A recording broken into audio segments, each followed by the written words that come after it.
Good morning, good afternoon, good evening. That is Jack. I'm Conrad, and this is the 45 transferred not so stupid edition. We're going to look at some perfect windows for some of the Premier League clubs here over the next week or so as the transfer window moves into full swing. We will start with the title holders, Liverpool Football Club. They've got 32 win in the domestic competition this year, 99 points, second overall in goals scored, first overall in goals conceded. Just probably looking for depth. I mean, you don't have any major holes. Yeah, I mean, you shouldn't be surprised if Liverpool go into next year with the exact same starting 11, but a much changed bench. A lot of players probably going to be heading out as their old rotationary players, because obviously season starting beginning of September, middle of September, and it's ending at the same time in May. So a lot of matches packed in. There's still international break, still continental competition, still the cups. It's going to be so good. So many matches. And for Liverpool, obviously they've said they're going to have to sell to buy. That's frustrated a lot of fans. These are some transfers that we've seen today with some recent developments. May or may not happen. These are all guesses. All guesses, but they're all based on at least some rumors that have been circulating and where teams have had some rumored interest as well. First up, Ben White. He's very good. Spent the entire season on loan for Leeds, played every minute of their promotion-winning campaign. He's a center back. He's young. He's English. People have compared him to a young Rio Ferdinand, especially because of that Leeds connection. He could come into Liverpool. He's not cheap. He'd probably be well above that £25 million mark, considering Brighton, who had loaned him to Leeds last season, have rejected bids of $22 million from Leeds.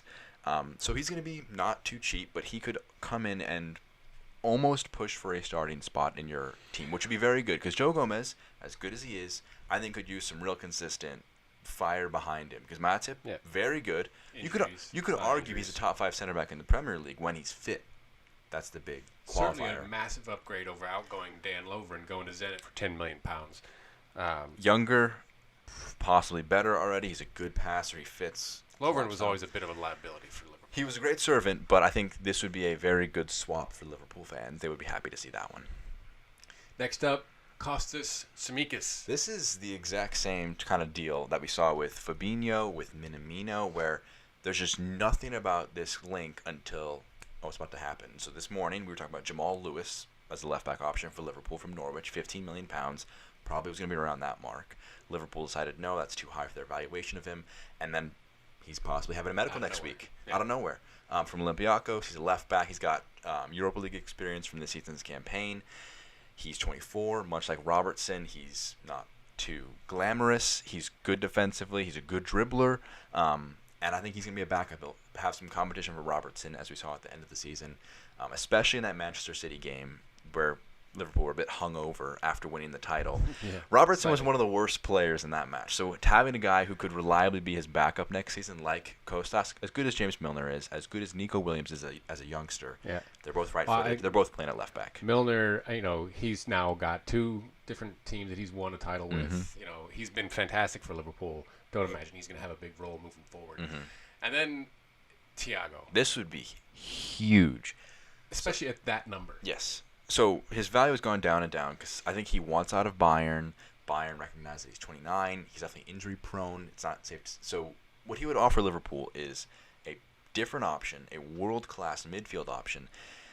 And that's a pretty good price point for that. Yes, he's 29, but he fits in with your players already that you have in your core, 29, 28 years old. He'll be there with you for the next couple seasons as you compete. Because obviously you could look at a Kostas, at a Ben White, and say, oh yeah, they can maybe be our future as well as helping us right now. But Thiago would really help you right now. Outrageous depth. If him and Keita could be fit consistently, a midfield trio of Fabinho, Thiago, and Keita would be ridiculous for Liverpool behind that front 3. I don't know how you keep Henderson out though as club captain. And that would be a good Football Writers Player of the Year. Yeah, that would be a good problem for Liverpool to have though, because Manchester City, who we'll talk about in a later video, they've got depth for days in certain positions, not enough depth in other positions.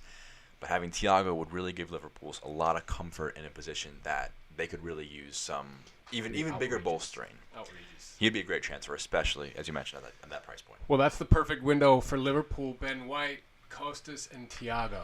That's a lot of money, but again, undervalued for both Kostas and Thiago. Look, I mean, £60 million, around that amount of money if you spend on this transfer window, plus the outgoings of Lovren, maybe Origi, maybe some other players. Harry Wilson's in a bidding war with some clubs.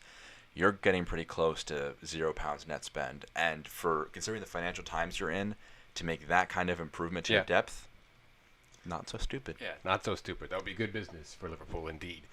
All right, that is our perfect window for Liverpool. Jack, Conrad, this has been the 45. Please like, subscribe. Find us on the Twitter at the 45. Take care now.